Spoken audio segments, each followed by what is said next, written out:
Welcome back to the Reynolds Team podcast. If I could ask you a big favor and smash that like button and smash that subscribe button, I would really appreciate it. Today, I'm with a special guest. It's weird calling her special guest, but Abby Bass, she's our sales manager. Welcome to the podcast. Thank you.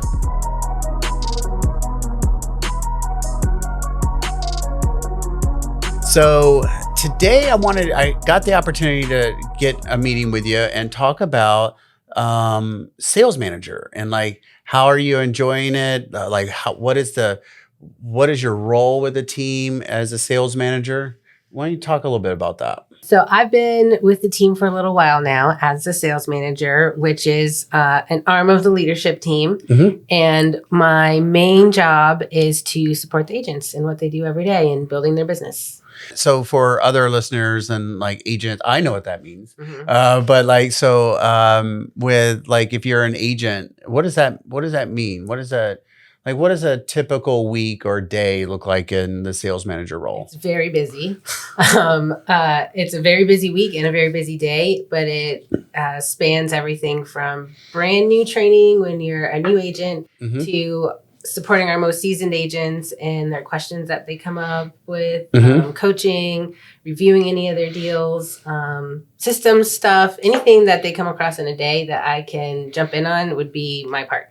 Something that we do probably a little bit different is on our team, we have our leadership team, which is, not in production. So like, I'm not in production selling homes. Abby's not. Kayla's a leader on our team and she is not. And what we do is we help the agents and we're always available to the agents of helping them grow in their business. One of the things that I know you also take care of is working the weekly one-on-one meetings with the associates. Yep. What is that like? Those are some of my favorite, quick, most productive times with mm-hmm. the agents. So not only do I get to know them as a person and what's going on in their life with their families, but I also get to understand their mentality when it comes to building their business and hold them accountable to their goals, which they chose on my other favorite day when we have a brand new agent that's onboarding. The second Monday in our onboarding schedule is business planning. And I literally sit down with the agent and we talk about their income goals for that year. Mm-hmm. And we reverse engineer all the way down to the actions that they would need to do on a daily basis. Reverse engineering. So like from I want to sell X amount of homes, which equals X amount of dollars mm-hmm. to how many contracts is that? Yep. How many appointments and conversations? That's the reverse engineering. Yes. So that when there's like, hey, I want to make X, mm-hmm. then that really boils down to like basically from an annual goal to quarterly, all the way down to what do I do today on Monday? Right. Every single day. And I get to kind of humanize that process mm-hmm. Because we take into account things like there's 52 weeks in a year, but maybe we're really only on 40 weeks. Right. Because we have families and we've got vacations planned right. and some days we may be sick. Some days we're just not on. Right. Our brain's tired. So I get to humanize that process and explain that to them. And they kind of create and get into a mode of a positive work-life harmony. Right. But also, where and when and how they need to hustle. Yeah. So that's awesome because you are, you always, what's tough with sales. And the one thing that I learned when I first got started, I had a structured job in my previous career 20 something years ago. And it was really hard to get into a new job where like the more I worked, the more money I made mm-hmm. basically. And I wanted to work all the hours. Yeah. But that's not reality because right. you end up, burning the candle from both ends and then the wheels fall off the cart. Right. So balancing that out and, scheduling your vacations, scheduling time off, baking in some of your leading indicator numbers with just being off a little bit. Right. Right. And when a real estate agent can really understand where their business is going to come from, then they can choose where to allocate their time mm-hmm. and prioritize and be really productive in that time instead of me just saying, high five, go make the money, and right. you're just running around free like a gypsy, but you don't really understand the actions that you need to do to make that money. Right. All of our business is based on really, a lot of people look at contracts, and which is a lagging indicator, but everything has to start with the leading indicators, which is your actions. So that's the part that we try to, manage to, because the rest is just coaching and techniques and all that type of stuff, right? Exactly. From the difference of before you're with the team and then now being with the team, there's maybe a perceived difference, what you thought of any job before you get involved, and then you get involved and what that difference is. Sure. So I was on the lending side of real estate. So same industry, but like a different pocket for about 12 years. And that's where I kind of grew my professional career, was in banking and then into mortgage lending. And probably the biggest misconception is that, a real estate agent can't be successful if they're not out hustling 100% of the time. And maybe we think that they're part-time and they're making a ton of money. They're not dedicated. So it's either one or the other. Either they're working, minimal hours and they're banking a ton of money, and we don't know why. It's just the perception of what a real estate agent is. We don't see how much work really goes into doing it. Right. Okay. So maybe like you just see the highlights. Right. Versus all I hate to call it the failures or the nitty gritty, or all the stuff that happens, behind the scenes. Right. Maybe the difference is those two differences. Right. Of seeing everything on behind the scenes. Yes. So we always see like the successful, nice cars. They work for big brokerages, fancy names and logos. But we don't understand the pathway that they took to get there, and the years and time and the focused effort in the different lines of business that they wanted to pursue, whether it's like being excellent with buyers or really being a great listing agent and selling all the homes. So we don't, on the other side or outside world, doesn't see all of those different paths that a real estate agent has to be excellent in when they're talking about their own professional trading. Yeah, the follow-up, the seller conversations, the buyer conversations. Or we think, oh, there's a big paycheck. Well, that could be your first paycheck in 3 months. Right. The only paycheck in 3 months or in some cases. So one of the nice things, as with, being in management or leadership is you really love watching people grow and see the successes in others. Give me a couple examples where you've seen some growth in somebody where you were working with. Probably, if I had to put my job title in like not a sales manager title, it's probably cheerleader. Right. Because I'm not only, holding them accountable to their goals, but I'm encouraging them to discover, within themselves that they have more potential. Right. And then when I challenge someone to do something and then they actually do it, then I'm like, cheerleader mode. Right. And hopefully that carries over and they want to continue being successful like that. So if I had to think of some really great successes, Melanie on our team. Yep. She gets really dedicated when she could not be, she thinks that she's not doing very well. She is. Well, it's just her own. Everyone's hard on themselves. Yeah, she puts a lot of pressure on herself.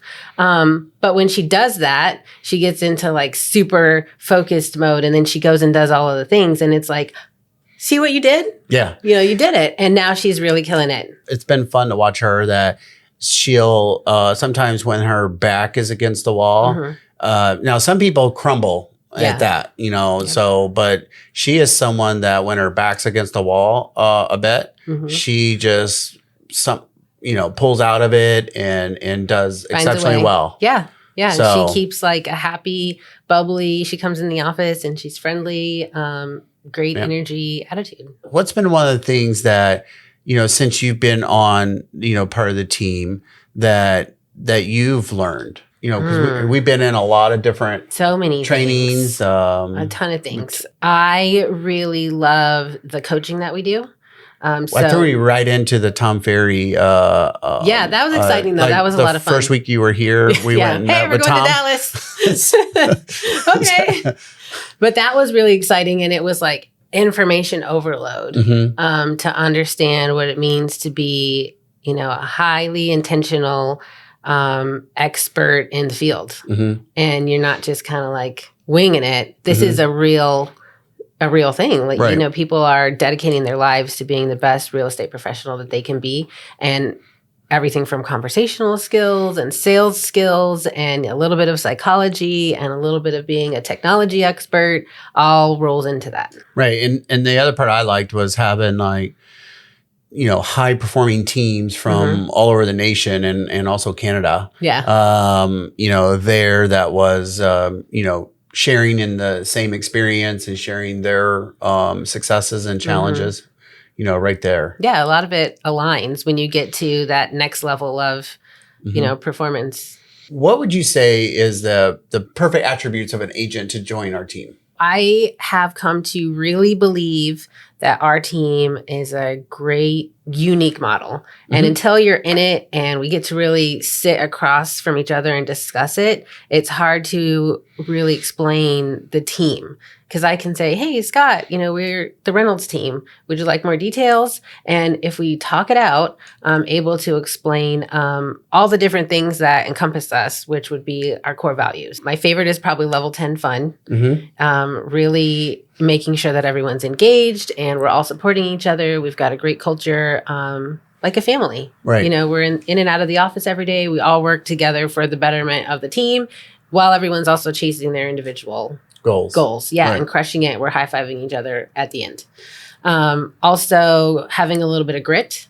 So knowing that, you know, you have to put in the work, like we say, hunter-gatherer. Yeah. So you've got to put in the work, hard work to get to your goals. And it's not always easy the first time around or the second time around. I wish it was easy. Yeah. I bet everybody does. That'd be so like, that'd be really nice. A really great example is probably Michael, who's kind of new to our team. He has really embraced everything that we offer, from like the leadership and the coaching, our weekly role play that we do 3 times a week. He's always there, spot on, willing to volunteer and share his own experiences out in the marketplace with objection handling is what we do. So what he hears from his clients. And he was new to the team, but he was already with a previous broker and already as a single agent and just saw value. Yeah, he's been an agent more than 2 years. Yep. And he's lived here locally 45 years. Yeah. So he knows a lot about our community. We were just on a listing appointment today and bent pine together.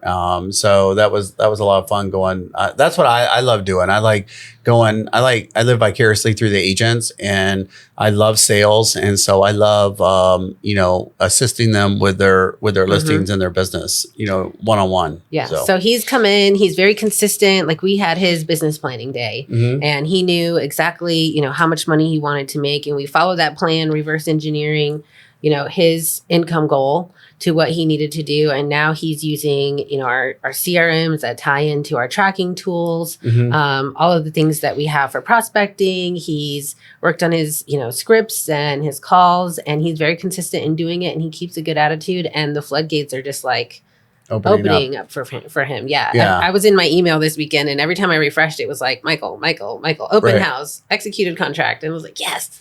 That's awesome. Go, Michael. So, okay, this may be an off question, but you know, you talked a little bit about the attributes that really make a good teammate for. What's the opposite of that? Like, maybe where it's like maybe not a good fit for the team. Yeah. And that maybe they should be at, you know, it's just not a good fit for the team. So one thing that I've come to understand since I've come into this role is in order to really be successful in a real estate agent or a sales agent role, is you've got to be all in. It's difficult to be part-time and giving your focus to learning this new track while also doing something else. So when I'm talking about the team, we have, you know, full board of top producing full-time agents. It's really hard, you know, for the agent that wants to sell 3, 4, 5, 6 houses, or whether they want to or not, that's what they're doing. Right. It's not a good fit for our team because there's so many things that are intertwined. Yeah. It just requires so much training and coaching of starting over of how things work. And we've got, Kayla, you, me, are in the office full time with our, our marketing staff, our photographer, our videographer, the admin people, Tim, our lender up in the front.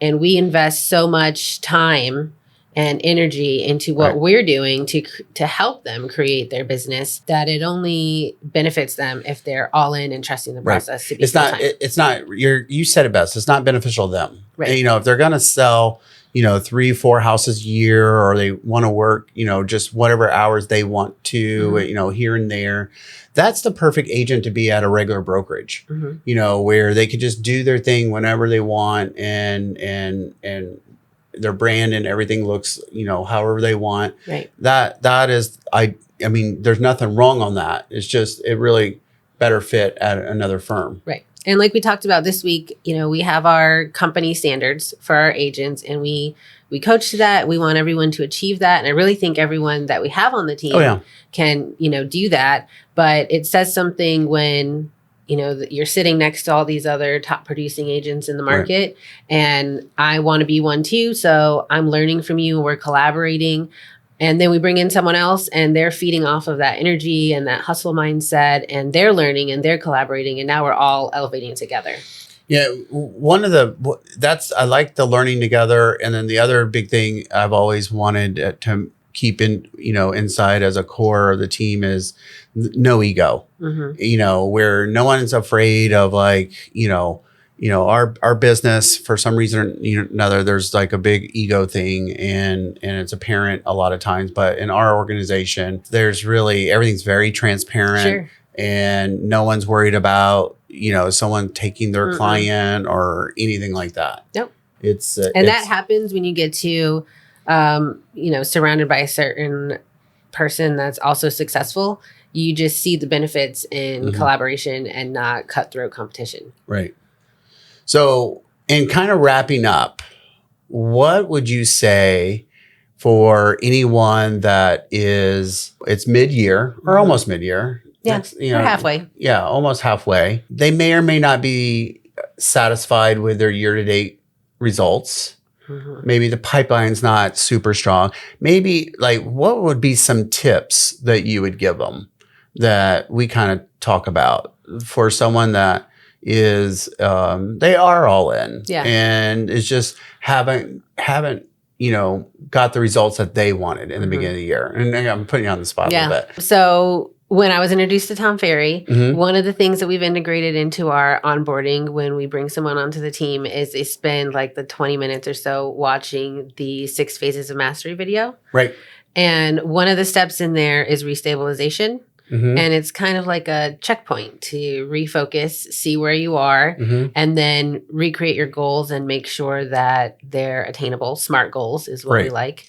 So if someone was not on track at this point in the year, I would advise them to do a little bit of restabilization, understand their SMART goals, and then be very intentional with a routine. Because, we like to time block our schedule. Right. So a lot of our agents use their calendars for time blocking, and we share so we can see, who's doing what, who's on the phone from this time to this time. And that attributes a lot to their success because they know, again, what they're supposed to be doing and when to benefit their business. Yeah. So just kind of resetting, kind of restating it, kind of resetting, and then maybe look at the daily schedule. Yes. And then reprioritize your leading indicator. Exactly. Your effort in your leading indicator. Just oversimplify. Exactly. So because if your goals are, to the moon, you really have to get a microscope and understand the tiny actions that you need to take to get there. And it's someone was talking before about the Tesla guy. Right. Reinventing the rocket. Musk. Yes. Yeah. And he had to take apart to find the one part that would make the rocket more efficient. Right. And he did. And now he's a billionaire. Yeah. But he had to basically re-engineer that rocket and restabilize the process and find that one part to focus on that would make everything more efficient. That's awesome. Yeah. When I was meeting with Tom, it seemed like a couple months ago, he's like, it really is a simple thing, and I relate everything to sports, being a contact sport, it's contacts and appointments, contacts and appointments. We can talk about all the fancy gee whiz stuff, fancy brochures and fancy ads and postcards. And that's all, all well and done. But if you're not talking to people and you're not meeting with them, nothing else is going to happen. So I think I would also start that would be part of, once you got into your schedule and time blocking out some time for making those contacts and being on those appointments. It's definitely a people business. So talking to people and meeting with people, and then making sure that you can, convey that your value and that you're a professional and you can carry them on this journey, with whatever they're trying to achieve. Talk about, I just got a random thought that you came up with on the appointment contest, the appointment met contest. We're how long into this? Like 5 weeks? Days. 4 or 5 weeks, I think. Yeah, right? We started May 1st. Yeah, so. May 1st. How's it going with it? I think we're blowing it out of the water. Right. So we started the appointment contest May 1st. And in May, we had our best month as a team for appointments met by far for any other month since the beginning of the year. So we were kind of like 115 appointments, 120. And then May came and we blew it out of the water with, I think, over 160 appointments for our team of 22 agents. That's a lot of appointments. That's a lot of people. Yeah, that's a lot of people to meet. And those are like scheduled, confirmed, I met with you appointments. So the gamification is kind of also fun too. I think a lot of the agents like that. Yeah, it's a little bit competitive. We throw in a little bit of recognition, a little bit of, trash talk here and there to hype you up. Yeah. But it's fun because it's really anybody's game. Cool. Well, you're doing an awesome job. Thank I'm you. So excited that, and I know we're just kind of getting started. So we'll have to maybe at the end of the year, maybe do another one and kind of like recap the, 2024 we're in. Oh my God, it's going so fast. I know. So how do people reach you? You can reach me at my contact info below. If you are thinking about being a real estate agent, newly licensed, or even a seasoned agent, and you'd like to know more about our unique team model and how we function to help agents achieve their goals, confidentially, I'd love to bring you in or talk to you on the phone and discuss those details. And my contact information is below. Thank you so much for joining this month. And if I could please ask you to please smash that like button and smash that subscribe button, we'd really appreciate it. Thank you so much for watching, and stay tuned. And if I could ever be any help, all my information is below. Feel free to reach out anytime. Thank you.